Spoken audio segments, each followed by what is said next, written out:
اس مسواک کے کرنے پر دشمن اتنا مرعوب ہوا مسواک سے کہ میدان چھوڑ کر بھاگا۔ فرماتے تھے اللہ رب العزت نے قیامت تک کے لیے وہ رعب جس سے آپ کی مدد کی ہے، وہ رعب سنتوں میں رکھ دیا ہے، اس بات کو میں اس لیے سمجھانا چاہتا تھا کہ یوں طبیعتیں الجھی ہوئی ہیں لوگوں کی کہ دعوت اور تبلیغ کو کسی مخصوص طریقے کے ساتھ مربوط نہیں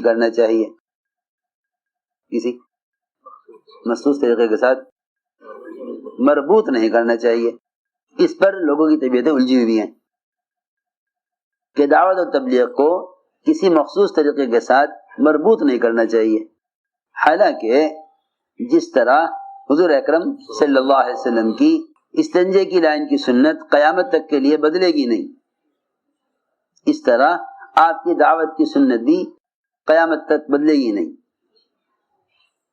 جس کام کے لیے آپ بھیجے نہیں گئے اس کام کے کرنے کی سنت قیامت تک ثابت ہے، جس کام کے لیے بھیجے گئے ہیں وہ طریقے زمانے کے اعتبار سے کیسے بدل جائیں گے؟ اس سے یہ تصور کرنا کہ دین کے شعبوں کا انکار ہو رہا ہے، نہیں، دین کے جتنے بھی شعبے ہیں وہ تمام کے تمام شعبے مسنون ہیں، اس سے دین کے شعبوں کی تردید نہیں بلکہ اس سنت کا احیاء دین کے تمام شعبوں کے احیاء کے لیے ہے، اس سنت کا احیاء دین کے تمام شعبوں کے احیاء کے لیے ہے۔ خوب غور کرنا چاہیے کہ حضور اکرم صلی اللہ علیہ وسلم نے صحابہ کرام کو دین کی دعوت امت تک پہنچانے کے لیے نقل و حرکت پر ڈالا تھا۔ اس سنت کا اتنا رعب تھا ربیع بن عامر صحابی حضور اکرم صلی اللہ علیہ وسلم نے دعوت دینے کے لیے بھیجا، کیونکہ اللہ کی طرف بلانے والا کسی بھی ملک و مال اور کسی بھی نظام اغیار سے متاثر نہیں ہوتا، کیونکہ اللہ نے قرآن میں اسی طرح فرمایا الذین یبلغون رسالات اللہ ویخشونہ ولا یخشون احدا الا اللہ، جو اللہ تعالیٰ کے پیغام کو اللہ کے بندوں تک پہنچاتے ہیں، اللہ کے بندوں تک پہنچاتے ہیں، وہ اللہ کے غیر سے ڈرا نہیں کرتے، سارا خوف اور ساری کمزوری صرف اس لیے ہے کہ دعوت کی وہ سنت جس کو حضور اکرم صلی اللہ علیہ وسلم نے خود کیا، صحابہ سے کروایا، ہم نے رواجی طریقوں کو اس دین کی بات کے پہنچانے کا متبادل سمجھ لیا،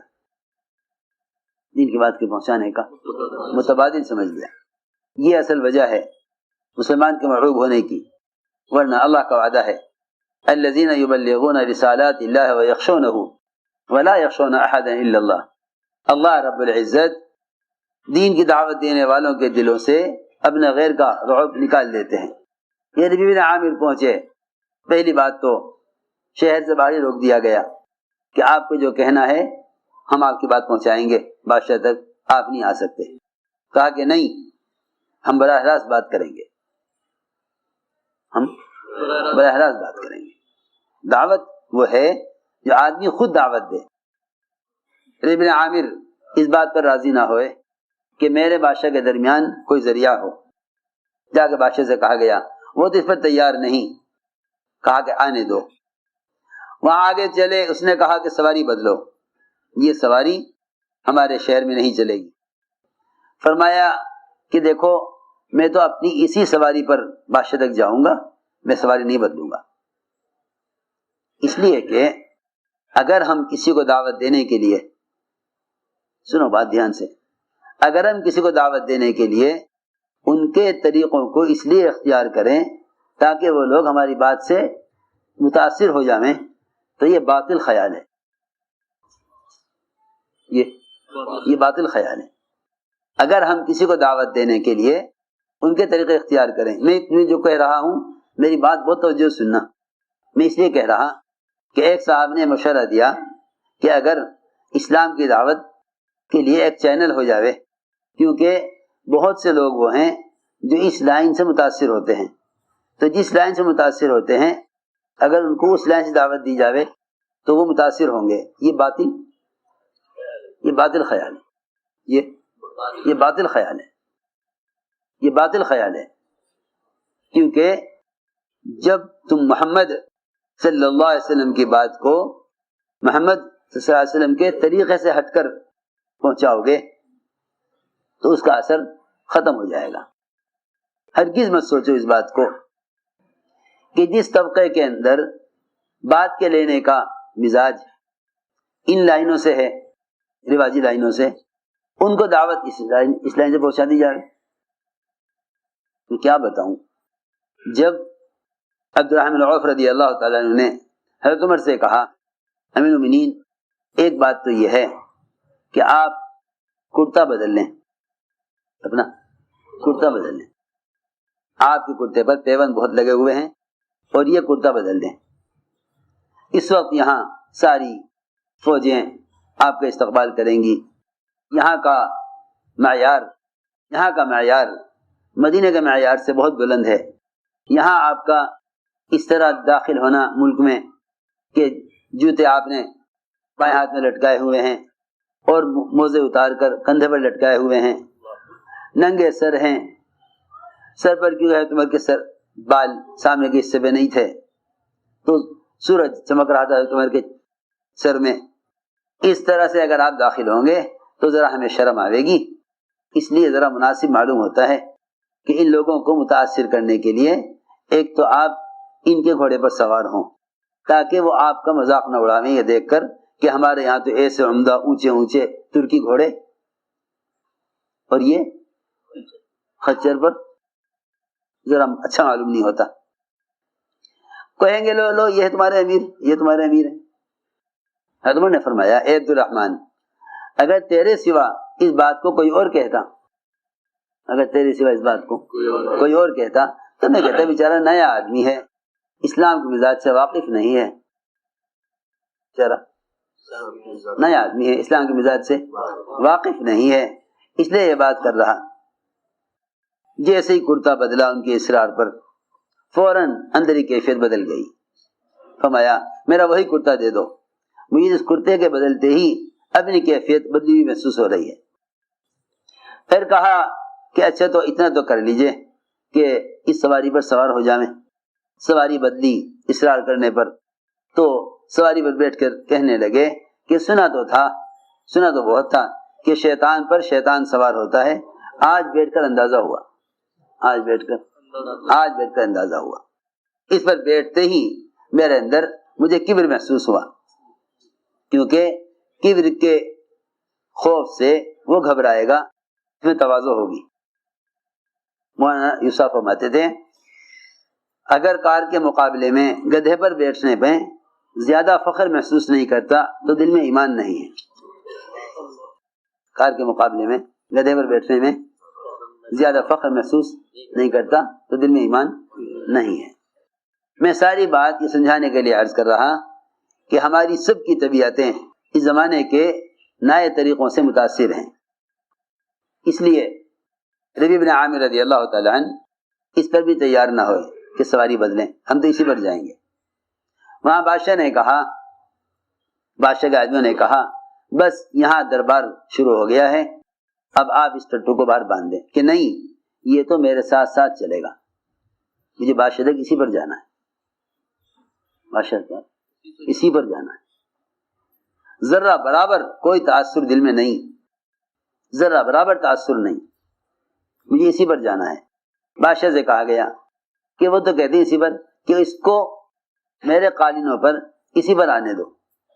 روایت میں ہے جیسے قالینوں کے اوپر ٹٹو کو لے کے چلے، وہ اتنے نرم قالین تھے کہ اس میں ان کی سواری کے پیر دھسنے لگے کہ چلا نہ جاوے. اپنا نیزہ نکالا، سارے قالین کو پھاڑتے گئے اور زمین کو صاف کرتے گئے اور زمین پر اپنے ٹٹو کو چلایا بادشاہ سارا منظر بیٹھا دیکھتا رہا، اس کی ہمت نہیں کہ منع کر دے یا رکوا دے۔ بات کیا ہے؟ بات یہ ہے کہ جب دعوت کی نسبت پر امت تک دین کو پہنچانے میں محمد صلی اللہ علیہ وسلم کے طریقے کا پابند ہوگا اور رواج سے اپنے آپ کو بچاوے گا تو اللہ رب العزت غیروں کا رعب دل سے نکال دیں گے اور غیروں کے دلوں میں رعب ڈال دیں گے۔ بات اصل یہ ہے، بات اصل یہ ہے۔ چنانچہ اس کے تخت تک پہنچ گئے، وہاں سے اتر کر جب تخت پر بیٹھنے لگے تو اس نے کہا کہ نیچے رہو، نیچے نیچے رہ کر بات کرو، ہم اوپر سے بات کریں گے۔ یہ کوئی بات کا طریقہ ہے؟ یہ بھی کوئی بات کا طریقہ ہے؟ بھائی بات تو آمنے سامنے بیٹھ کر ہوتی ہے، اور میں بھی انسان، آپ بھی انسان، آپ کو مجھ سے ملنے میں کیا پریشانی ہے؟ بادشاہ نے کہا اسے تخت پر آنے دو، اسے تخت پر آنے دو۔ اوپر چڑھ کے بیٹھے، ٹٹو کو چھوڑا تو بھاگنے لگا ادھر ادھر۔ وہاں سونے کے تاروں سے بنے ہوئے تکیے رکھے ہوئے تھے، گاؤ تکیے، بڑے بڑے بھاری بھاری تکیے سونے کے تاروں سے بنے ہوئے۔ ان تکیوں سے باندھنا چاہا تو وہ اتنے بڑے تکیے کو اس پر کیسے رسی بندھے؟ نیزہ نکالا، تکیے کے اندر سے پار کیا، اس میں سوراخ کیا اور اس میں سے رسی پرو کر ٹٹو کو تکیے سے باندھ دیا۔ یہ کر کے چڑھے تخت پر، بیٹھ کے بات کی۔ تو کوئی بات یہ ہے، ہم تم سے تمہارا ملک و مال نہیں چاہتے۔ موسیٰ فرماتے تھے مسلمان کو غلبہ ہی اس شرط پر ملے گا، مسلمان کو غلبہ ہی اس شرط پر ملے گا کہ غیروں کے ملک و مال کا ارادہ نہ ہو، غیروں کے ملک و مال کا ارادہ نہ ہو، غلبہ ہی اس شرط پر ملے گا۔ اگر تمہارے دل میں غیروں کے ملک و مال کا ارادہ ہے تو پھر تمہارے دل میں کی ہدایت کا جذبہ نہیں ہے، اور جس قوم کی ہدایت کے جذبے سے مسلمانوں کے دل خالی ہو جائیں ایسے مسلمان مغلوب ہو کر رہیں گے، ایسے مسلمان مغلوب ہو کر رہیں گے۔ بیٹھ کر بات کی کہ دیکھو اسلام قبول کر لو، جو کچھ تمہارے پاس ہے رکھو اپنے پاس، ہم تو تمہاری ہدایت اور نجات چاہتے ہیں۔ بادشاہ نے کہا اپنے وزراء سے، سرداروں سے کہ اس آدمی نے ہمارے نیچے کی زمین قبضہ لی ہے، زمین پر ہم بیٹھے ہوئے ہیں، یہ ہمارے قبضے میں نہیں، اس فقیر کے قبضے میں ہے۔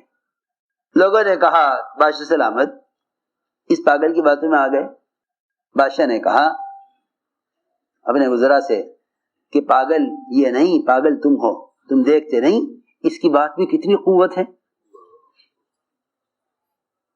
تم دیکھتے نہیں اس کی بات میں کتنی قوت ہے، یہ اس کی بات میں کتنی قوت ہے کہ ہم تمہارے نیچے کے زمین پر قبضہ کر چکے ہیں۔ کسے کہہ رہے؟ بادشاہ سے کہہ رہے ہم تمہارے نیچے کی زمین پر قبضہ کر چکے ہیں۔ بادشاہ نے کہا کہ ہمارے ہاتھ سے زمین نکل چکی ہے، مجھے کہے نا پیر تلے کی زمین نکل گئی، وہ کہا جاتا ہے خوف کے موقع پر پیر تلے کی زمین نکل گئی۔ میں یہ باتیں اس لیے دہرا رہا ہوں کہ ہمارے کام میں اب رواجی چیزیں بڑی تیزی کے ساتھ داخل ہو رہی ہیں، ساتھ ہی ایک دوسرے کو پیغام پہنچانے، اور اتنا ہی نہیں بلکہ ان لوگوں کی رائے جو چاہتے ہیں کہ اسلام پھیلانے کے لیے مروجہ نظام استعمال کیا جائے، ان کی رائے سے کام کرنے والے کافی متاثر ہیں، ان کی رائے سے کام کرنے والے کافی متاثر ہیں۔ ہمارے کام کا امتیاز ہی نقل و حرکت ہے،